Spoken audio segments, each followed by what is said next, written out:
What's up mga papi? Quick Boodle finds tayo today. Random items na binili natin sa Shopee at TikTok. Meron tayong 6 na item na i-unpack or i-unbox natin today. Share ko lang kung bakit ko sila binili at kung sulit ba. Let's do this! Throw your hands up if you with it. Drop it. Alrighty, item number 1. Buksan lang natin. Gupitin natin yung parcel para mabuksan natin. And alam ko na to, aquarium DIY CO2 generator bottle cup to. So nakuha natin to for 78 pesos for the 2 cups. Pero ang total niya is 94 kasi plus shipping. Binili ko to kasi nagbabalak ako mag-DIY ng CO2 dispenser para sa planted aquarium natin. May mga aquatic plants kasi na hindi talaga nabubuhay ng walang CO2. At kung gusto mo ng mas healthy at mas magandang tubo ng mga plant sa tank mo, syempre CO2 is a must-have.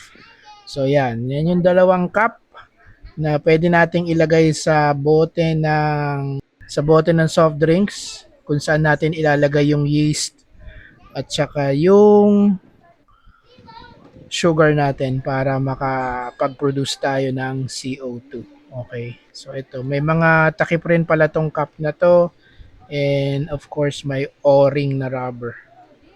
So yan, that is our CO2 bottle cup for our planted tank.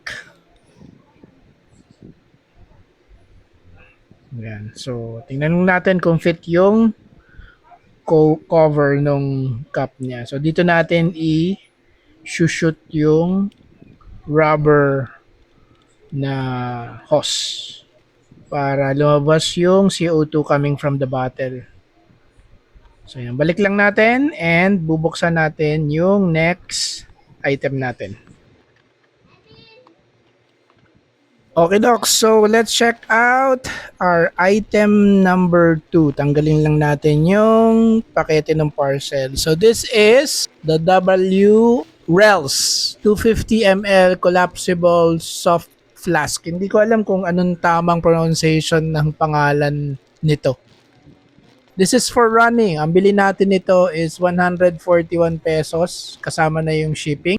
Binili natin to kasi yung misis ko pag umaabot na sa 5 to 6 kilometers ang natatakbo, usually nauuhaw na siya.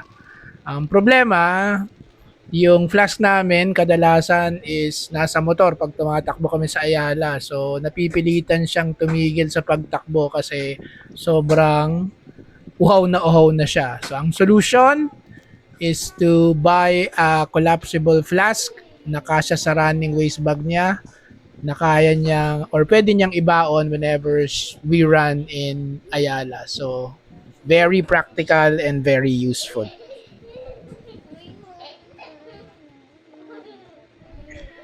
Okay, so let's go to our parcel number 3. Buksan lang natin and this is ayun. So, hindi natin binili sa Shopee to. Binili natin to sa TikTok. And this is the 90-degree valve extension tube pang motor. So, ang bili natin dito is 89 pesos lang. Binili ko to kasi may mga hanginan sa gas station na hindi natin magamit kasi hindi match yung anggulo nung panghangin versus dun sa barbulan ng gulong natin. So ayan, ang solusyon valve extension. Simple pero sobrang laking tulong nito. Okay, so on to our number 4 parcel. Ano ba to? Buksan lang natin para malaman natin at naku, meron pa ulit balot. Ano nga ba to? Nakalimutan ko na. Paminsan nakakalimutan ko na kung ano yung mga pinagbibili ko. Sobrang impulsive buyer tayo. Okay. So, this is the BMAX Aquatic Decapsulated Brine Shrimp. 113 pesos ang bili natin dito. Pero ang total is 120 kasama yung shipping. Sa TikTok natin to nabili. Gusto ko lang to i-try kung okay siya na food para sa mga red eye tetra natin. Sabi kasi color enhancer daw to at ready to feed na. Hindi na kailangan i-hatch unlike yung mga ibang brine shrimp feed online. So, tatry natin to kung sulit talaga. Okay, Doc. So, tuloy-tuloy lang tayo and we are on our 5th parcel. Ano ba to? Medyo malaki-laki yung package nito. Ito yung DIY CO2 generator kit.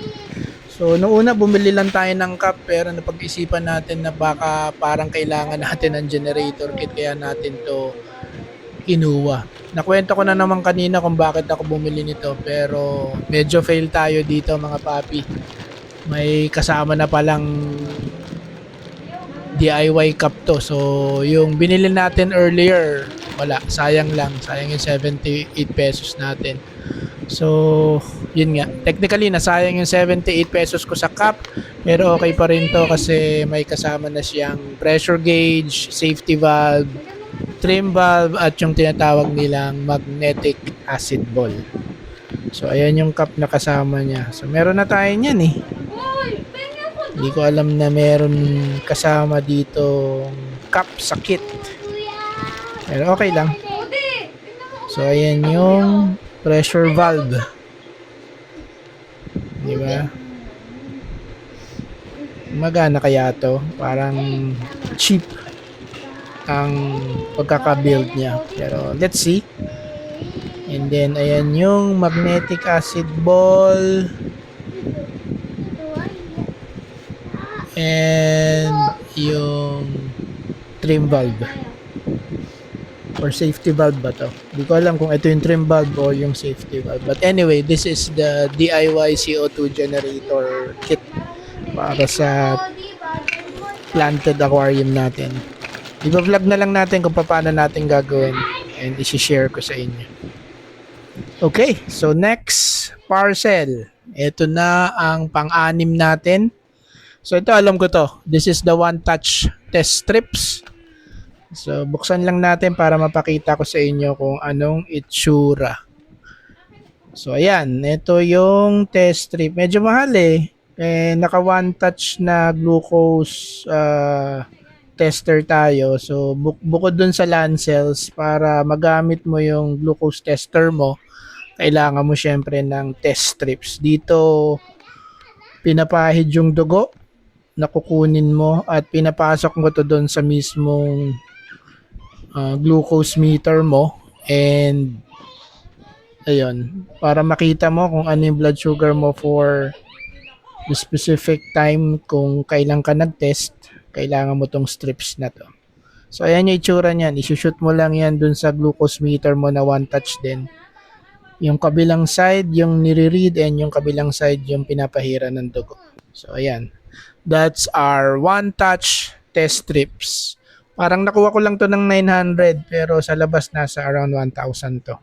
So ayan yung mga budol items na binili natin today.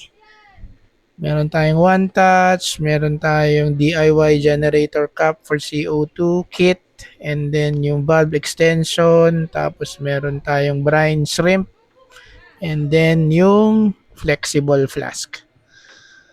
So ayan. Pero, meron pa tayong isang nakita. So, ito yung last item natin which is the alam ko ito yung mobile phone charger port. Ito yung male port. 120 watts. Ang bili natin dito is 131 pesos. Sobrang mura mga papi. Kasama na shipping. Sa Shopee natin to nabili. And ang maganda dito is multiple USB ports siya. So may Type-C, fast charger, 120 watts, and then ang sabi niya, ang kiniklaim niya, low temp daw to kahit matagal na naka-charge. At of course, compatible sa regular port at saka Type-C cable. Sa presyo niya, mukhang ito solid na budol to mga papi. So ayun lang, that's our budol video for today. Kung gusto niyo ng full review or testing ng mga items na to, comment lang below, like, share, and subscribe. Thanks for watching. Till the next budol. Peace mga papi!